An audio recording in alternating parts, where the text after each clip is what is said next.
প্রিয় বন্ধুরা, আমি ডক্টর পঞ্চমী আজকে একটা হোম রেমেডি আপনাদের সঙ্গে শেয়ার করব।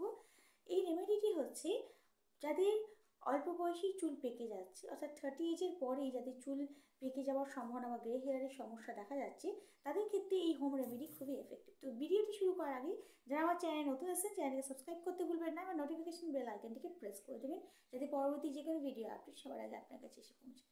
তো বন্ধুরা, এই হোম রেমেডি তাদের জন্য যাদের 30 এজের পরে চুলে পাক ধরে গেছে, চুল পাকা হয়ে যাচ্ছে, বা গ্রে হেয়ারের সমস্যায় ভুগছেন, চুল প্রচণ্ড পড়েও যাচ্ছে, সেই ক্ষেত্রে এই রেমেডিটি খুব ভালো এফেক্টিভ আপনার কাজ করবে।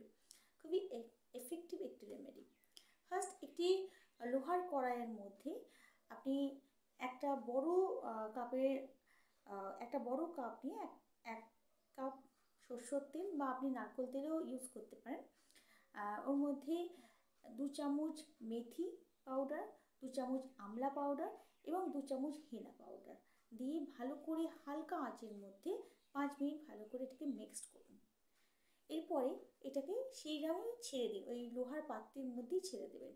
24 ঘন্টার পর আপনি ওই তেলটা ভালো করে ছেঁকে নিন এবং তার মধ্যে ভিটামিন ই ওষুধ মিক্সড করুন এবং এটি আপনি ব্যবহার করুন। এর ব্যবহার করার পদ্ধতি হচ্ছে, এটা যদি আপনি সকালে লাগান তাহলে এটা 3 ঘন্টা আপনাকে লাগিয়ে রাখতে হবে, বা যদি রাত্রে লাগান এই তেলটি, তারপরে সকালবেলা আপনি শ্যাম্পু দিয়ে ওয়াশ করতে পারেন, বা 3 ঘন্টা সকালবেলা লাগিয়ে তারপর শ্যাম্পু দিয়ে ওয়াশ করতে পারেন।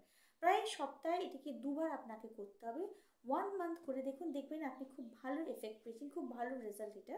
তো অবশ্যই এই হোম রেমেডিটি ইউজ করে দেখুন, খুব ভালো এফেক্ট আপনি পাবেন। তো আজকের মতো এইটুকুই বন্ধুরা, কাল আবার একটা নতুন ভিডিও নিয়ে আসবো। ততক্ষণ খুব ভালো থাকবেন, সুস্থ থাকবেন। যদি ভিডিওটি ভালো লাগে তাহলে অবশ্যই একটা লাইক করতে ভুলবেন না। নমস্কার।